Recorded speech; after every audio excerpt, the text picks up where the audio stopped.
Hey guys, it's BeBe here and you're listening to the Cooldown podcast where we talk about all things dance, performing arts and sharing stories about the industry with industry professionals, kids growing up in the dance world. Hey guys, it's BeBe here and you are listening to the Cooldown podcast and this is our very first actual episode, and today I'm interviewing someone very special who has seen me in dancing my whole life, and I'm interviewing my mom.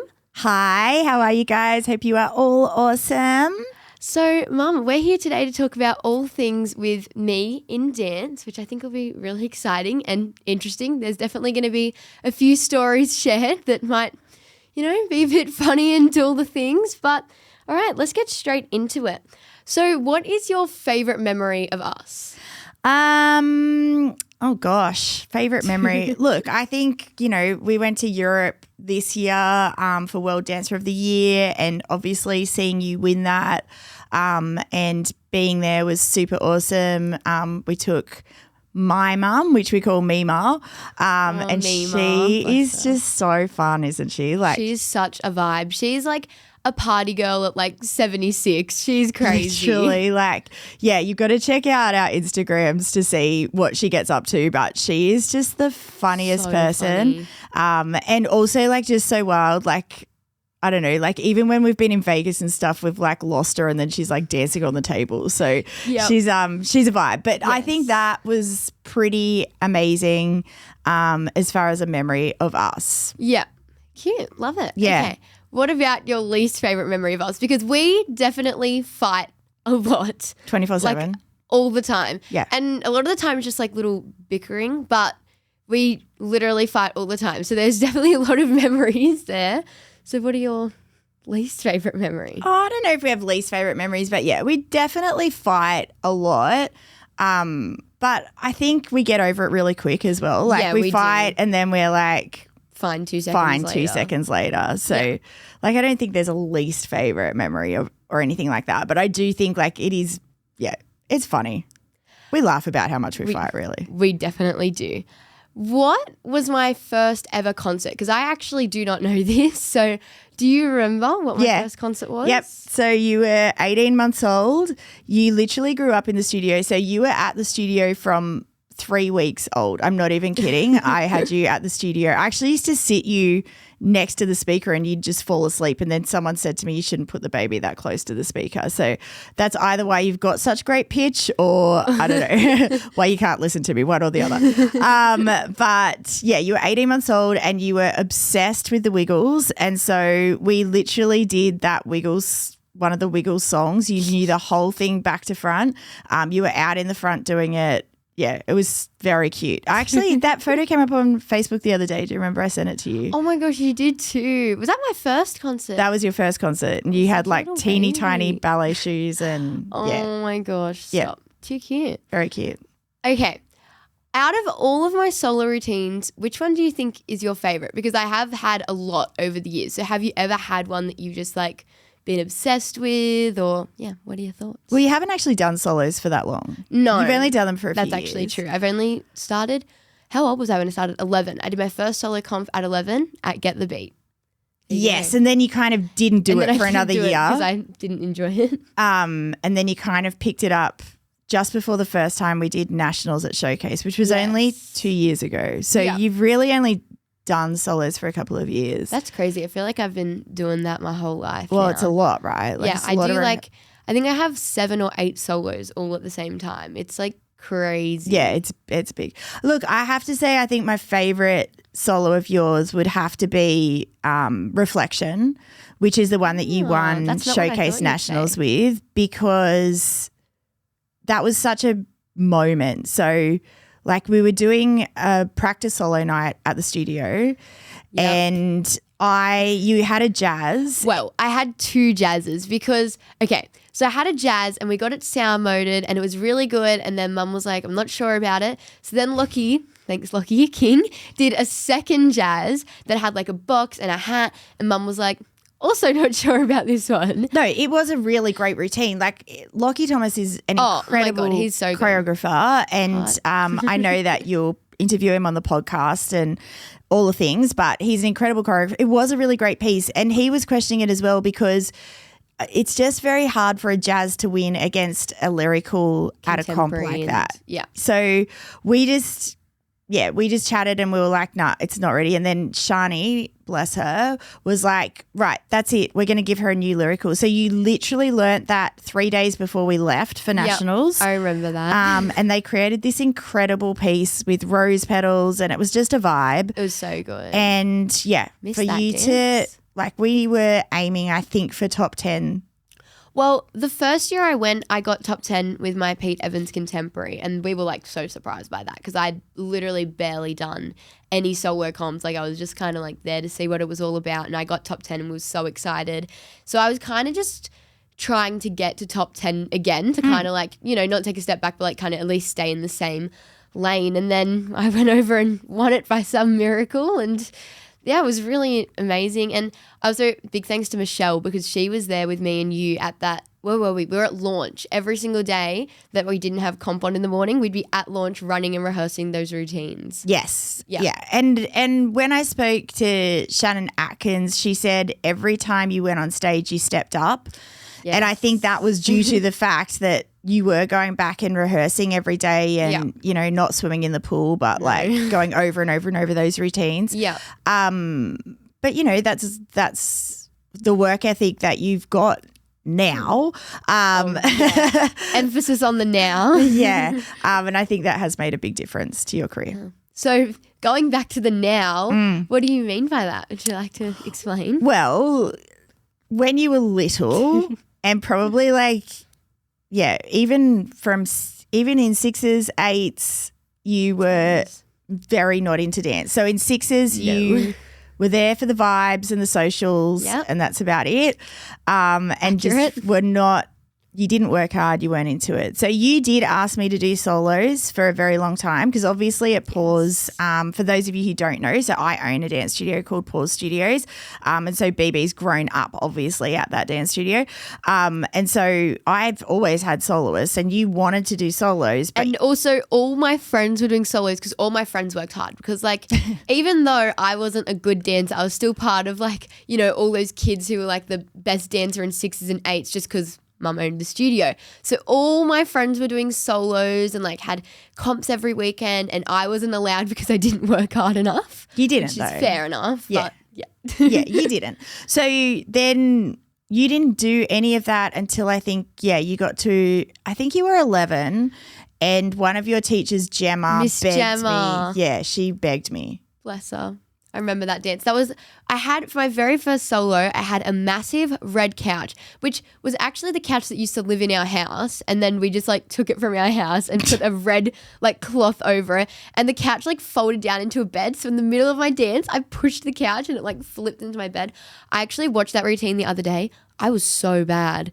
It was like actually horrendous. I was like 11 and trying to do like a double pirouette and I like fell out of it on stage. And now you've got like the kids at Pause who are like 11 and they're doing like 8 turns and holding at the end of it, then fouetting. I'm like, nah, they're crazy. They're crazy, these kids. Yeah, but you didn't, like when you started to work hard and started to actually practice, you did get good, but that's the thing. Like you had to find that passion for yourself, which I'm glad you have found it now, but it did take you time to get there. But you always loved singing. Singing was always your thing and you did heaps of singing comps but never really into the dance side of things till now. Yes. Okay, so my next question for you is how has your teaching style evolved over the years? Because I've definitely heard some things from Pete Evans who he grew up at Pause, if anyone was wondering, and he had mum and he tells us that she was so mean, but like not mean, but like you were definitely just a little bit of a crazy dance teacher vibe. So how has your teaching style evolved? I think when I had you,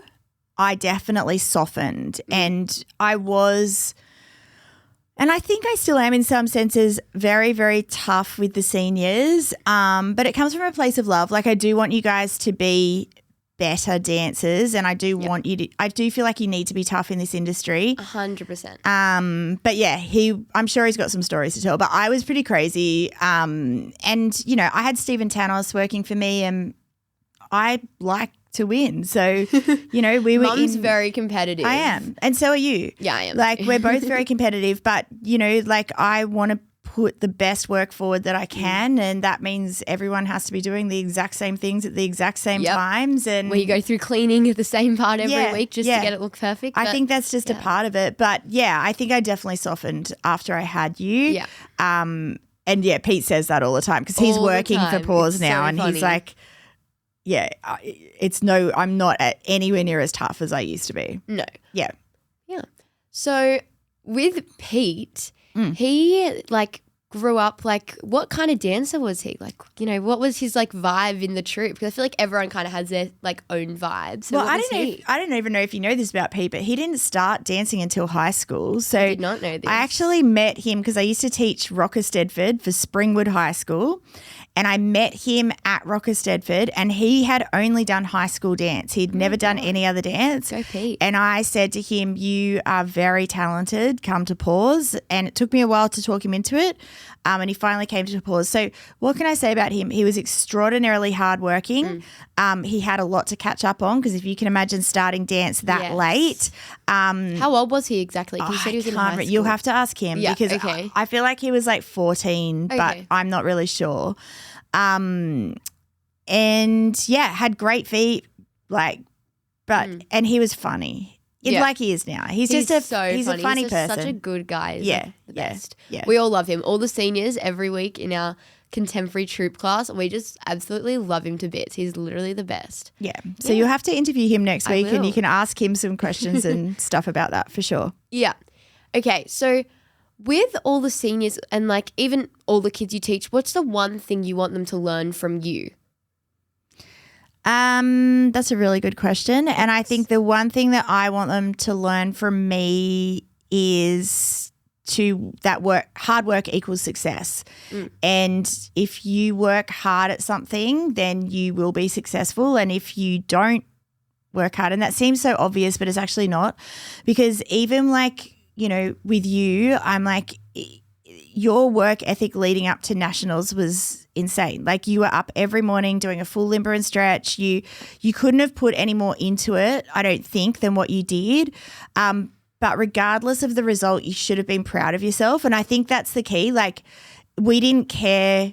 I mean, obviously we love that you won and that's amazing, but we knew going into it that you had given it your absolute all, and that was the most important thing. And I think that I want the kids to know that. Like I always say, when they don't succeed at something, did you give it 100%? And if you can honestly say that to yourself, you probably won't be disappointed. So I just think people don't realize how hard you have to work in life in general to get great results in any career. I don't expect all of them to become professional dancers, but I do want all of them to become amazing humans. Yeah. And I feel like you tell us that all the time. Like we are constantly talking about like hard work equals success. That's Miss Beck's motto. If anyone from Paws is watching, you know, that's what we all say. And you're always saying to us, like, it doesn't matter if you become a professional dancer. It doesn't mean like obviously it's amazing if you do, congratulations, but you could do anything. You could be a lawyer, you could be a doctor, but as long as you work hard, then you can get to where you want to get to. And I feel like you've definitely taught that in all of us. So well, and like think about lawyers and doctors, and you've heard me say this a billion times. So they are there studying hard, getting insane results at school. Like, yes, they're probably the dweebs of the school, but the dweebs are the ones that become the really successful people because they're working hard as teens. 100%. And yeah, I think that is something that's really important for everyone to realize. Yeah. Okay, so just going to backtrack a little bit here. I want to talk about Italy because that was so amazing. So let's start from the beginning of our trip. We'll start in London. It was so amazing. What did you think of London? I actually didn't think I'd like London, but I loved it. It was like so progressive. I loved the vibe there. Although everyone keeps saying to me we were there in summer. We were there in summer, and we were there in a heat wave because I was talking to my friend and she was like in London and it was so cold and like that was summer for them. But we were in there in the middle of a heat wave, which apparently London has like never had a heat wave. So, but I feel like I would want to live there one day, but then I remember it will be cold and BeBe does not like the cold. Me either. I hate the cold. But no, it was such a vibe. It was so good. You did this crazy photo shoot with Hamilton's theatrical. Gosh, the photo shoot. Tonya Hamilton is just so... She's the best. Yeah, but she's funny too. Like she just doesn't take no for an answer. No, I'm pretty sure we got kicked out of almost every single place we went to, and she would just be like, okay, just keep dancing and we're going to film you as we're walking out of the place. Like we were on the Tower Bridge, right? And they were like, oh, you need a permit to film professionally. And she was like, okay. And then she was like, I was like, just going to walk away, like do whatever we had to do next. And she goes, BeBe, just keep dancing. We're just going to film you walking away. And I was like, okay. And then the guy had to fully come over and stop us. It was so fun though. Yeah. We had the best time. Yeah. Like, we were in like the train stations dancing. Where else? We were like Big that Ben. graffiti We went to, like, tunnel. That was really cool. That was so cool. It was like just imagine like a massive tunnel filled with all graffiti artists, and people were painting there as we were in there. It was like the best. Yeah, so in that tunnel, there's graffiti everywhere, but anyone's allowed to go in and paint over the top of the graffiti. Yeah. That's crazy. So crazy. Yeah, that was cool. No, I loved London. I thought it was an amazing experience. You did a few classes there, which was cool. So yeah total vibe. So good. Then after London, we went to, I'm going to definitely say this wrong, Puglia? I don't even know how to say it. I actually don't know how to say it either, so I'm not going to even attempt to. But it's pretty much rural Italy where world dance is. Like it's quite traditional. Traditional. Like I loved it. I actually so loved good. it. You guys went to this nicest restaurant and I didn't get to go, but it looked so good. That was so cool. So Mima and I, because in that rural Italy, everything's closed from 12:30 to 4:30. You wouldn't have known that because you were in workshops every day. Our workshop started at about like 11:30 and then we finished at around 4. So we were kind of there while everything was closed, but Mum was out exploring the town. Which was everything closed. Like I'm not kidding, like garage doors go down. It is completely... It's like a ghost town. It is like a ghost town. So Mima and I were like Googling restaurants open for lunch, and then I found this restaurant and I thought it was closed because it looked really weird from the outside, and I said to Mima, let's just walk around. We walk around. It's like a cave that you walk into, and then it was the most insane food. Like my dessert came out of a box. Like it was so jelly cool. that I didn't get to go. She was posting on her Instagram and I was like in the middle of class. Imagine being in like a hot studio. Like I was learning from amazing teachers. It was so good. But like I'm in a hot studio. I had like 4 rice crackers to get me by, 1 piece of fruit that had smashed in my bag. It was so sad. And then I look on Mum's Instagram. She's got like this little box and like cakes. And I was like, could have saved me some. But yeah, I know. I knew you'd spack it that we were there. But it was insane. And what a like insane experience to learn Italy, from those people. Especially with Team Australia, I mean, it was so amazing. Like I was worried going to Italy that like, because I didn't really know anyone. Like I knew Isla Martin, but otherwise I hadn't really like bonded or like knew any of the other kids that were there. And I was like worried that it was kind of going to be like awkward with all of us, but we clicked like instantly. That first night when we went to that little dinner, we do like a Team Australia dinner. We went to this pizza place. I've never laughed so much in my life. It was so good. Like we just all bonded so quickly and got along so well. And then like in class, it was so good. Like we're all like helping each other out and like going over things together and, swimming in the pool together. Like it wasn't like awkward, like, oh, hi, I don't really know who you are. We just like, I don't know, we just like all clicked instantly. I feel like it was just like meant to be that group. It was so good. It was crazy. And you caught up with some of them this weekend because we were at Carnival Comp, and just you even seeing them all again. It was so nice. It's like you're all best friends. Yeah, literally. Yeah. I think we are all best friends. Yeah, I feel like that with the mums as well though. Like, and that could have gone either way, but the mums all got on really well too. Was so nice too. Like they were also helpful. Like we were all just helping each other out the whole time. It was so amazing. Yeah, it was really cool. Then after that we went to Positano. That was, I loved it. Oh, it was great, but I think I would have rather stayed in Sorrento. We did Sorrento one day. It was amazing. It was so amazing. It was like, okay, imagine Positano, but like 50% cheaper. Like it was so much cheaper, and there was heaps more shopping.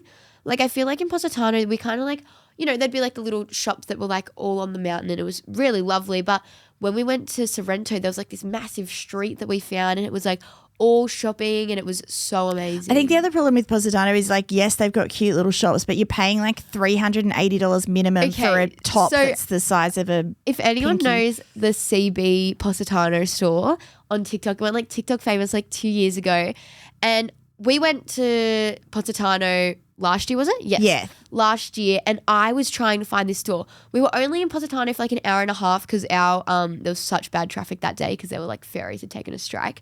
And so we were searching for that store. So I was walking around Positano with my phone trying to find it. Mum was like, look at the ocean, like look where we are. And I was like, no, I need to find this store, Mum. Right? Literally all she cared about. Literally all I cared about was this store. And like I love Positano when I was there, but like I just wanted to go to this store, walked around for like an hour, and then our driver was like, sorry, you have to come back. As we're driving away, Mum goes, BB, isn't that the store right there? It was literally in the middle of the road. Like it was so easy to spot. And so then I was like, we have to go back. So then this time we went back to Positano because we did all actually really love it when we did went love there. it, yeah. But I went, the dresses were like €400 each, which is like 800 Australian. And I was Literally. like, I don't have that kind of money to be spending on a dress. So instead, I bought myself a little book that I'm going to start writing song lyrics in, guys, and going to set up my singing career with that little song book. But yeah, long story short, we ended up going to Positano so I could get a dress, and then I didn't even buy a dress in the end. So. And literally, we literally stayed there for the week because we did love it so much. But when BeBe's saying it's expensive, like our so cheapest meal, which was cheeseburgers and I got some soft drink, was like two $150 cheeseburgers, Australian. a toasty, and then like some soft drink. It was crazy. crazy expensive. But we had an amazing time, Oh, and it was so beautiful. And we did amazing. Island of Capri and That was gorgeous. all the things. And then back to Straight reality. back into it. Straight back to reality. Gosh. And then I had a little surprise party thrown by all my friends. Oh, yeah, that And was cute. so cute. That was really cute. I was so tired that day though. I was like, when like they always surprise me, I was like, whoa, what's happening? I was really overstimulated, but it was so cute. And I'm so grateful for Miss Kate for throwing that all together for me. Little cutie. And now next year we're going to go to New York. Yes, because in Italy, I got like scholarships to go to the Broadway Dance Center, which I'm so excited about. So now we have to go to America. Oh, we have to. It's just getting so expensive. No choice. I know. Just gotta And go. like that's the thing. Like you've got to take these opportunities, but 100%. it is a lot of money. But yeah, I want to do a few comps over there and definitely some open classes. So yeah. I feel like we should take the rest of the kids in our family this time and not just take you, because there are actually 4 other kids in the family. So I have 4 siblings. If you didn't know, I've got a half brother and then 3 step siblings, and I've got 3 boys. 2 of them are twins, and then one little girl called Soph. She's closest to my age, so we get along really well. But yeah, we definitely haven't taken them on many holidays, but most of our holidays recently have been dance. But I get where you're we coming did from, Europe. but We did Europe last year because Mima, that was meant to be when COVID that was happened. Mima's holiday. Then you won, so we're not going to not take you. No. So then that, Went and now back. you've won again. So now we're going to take you to New York. Anyway, I feel like, I think we do like a week there and then they can come over after the dancing. Because let's be real, they are not going to enjoy that dancing. Could No. you imagine a little 8-year-old boy named Phoenix, my little brother, sitting there playing Roblox while we're dancing? He would spack it. yeah, he would he'd hate it. But we He'd can hate take it. them to Disneyland or something like that. Oh my gosh, guys. I want to go to Disneyland so bad. I went when I was 6 and I literally don't remember it at all. Actually, I have I have 2 memories of last time I went to America when I was 6. Number 1 was we were all, because we took ports. So like the whole studio came, and I remember like, I don't even know where we were. We were in like this little like square thing, like maybe like a shopping center, and there were like bubbles. And I was like, bye y'all, I'm going to go play with the bubbles. So Mum had the whole pause group and was walking towards the elevator. And I was like, bubbles? So then I went over and I was popping bubbles. And then I looked around and I was like, Mum had gone up to like go to the hotel, and like when you got in the elevator, did you realize that I wasn't there? Or Well, there was a whole group of us. that was like Everyone was 20. following, maybe 30. Yeah. We were all following except you, who got distracted by the bubbles. Bubbles. And yes, then we got to the hotel, which wasn't that far. It was literally. It was like upstairs, then you walked that way. It wasn't, far. yeah, like it was maybe a 1-minute walk. Yeah. But when we got there, we realised that BB was not with us. And then I had, of course, had a heart attack and was running back through the square thinking that you'd been stolen. And there you are popping bubbles. Did I even realize that I was popping bubble, like that you'd left me, or was Probably I like, not. Oh yeah, great. Really good survival skills from 6-year-old me, clearly. The other memory I have is also a memory of me getting lost. So I'm really crushing this. I was really a space cadet apparently. But I remember we were like going across, you know the street where all the stars are? I can't remember. Yeah. The Star Walk. Yes, I couldn't remember what that was called. So I remember we were walking across that and I was in a mood with you. For some reason, I was cranky. How that sounds so different to you every single day. Now. So I was in a mood and I had my head down and I was like this and crossing my arms and like I was looking at the floor and I was really angry.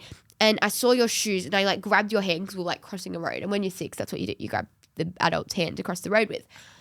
I looked up, was not my mum. I don't know who this lady's hand is that I just grabbed. It was not Rebecca. And so I looked up at her and she goes, "Are you all right?" Luckily, Alex Doyle, who was like one of our seniors when we were there, and she loved me. We were like best friends. She was like my big sis. She literally grabbed me and goes to the lady, "I'm sorry," and then puts me on her shoulders and walks away with me. And she goes, "You are going to get lost." You are actually lucky that you are still here today, to be honest. Like you could have gone with anyone in America at this stage. Oh, so could have Mima. I wonder where I get it from. That's literally Mima to a T. Yes. She makes friends everywhere we go. Yeah, she does. And she always like, I don't even bother to worry now when she gets lost because I know. No, she's fine. Yeah, exactly. I love that you think Alex was a senior. She was 12. Okay, well, I was 6, so everyone was older and taller than me, and I was also a really short 6-year-old, so everyone just looked big. Well, she was older though. 12's like an old age. It's like you're old, you're a senior. That was fun though. We need to do that again. Oh my gosh, we need to do that again. America was so good. Well, thank you so much for coming on my very first episode of my podcast. I hope you really enjoyed it. I did. I had lots of fun. I'm excited to listen. I won't listen back to this one because I don't like listening to myself on podcasts, but I can't wait to listen to all the cool people you're going to interview. Who are you interviewing next? Tell us. Next, I believe I'm interviewing Peter Evans. So that'll be really exciting. And then I've got a few more people who are in the dance industry and who are my age who I'll be interviewing. So stay tuned for that. And I'll see you all next time. Bye.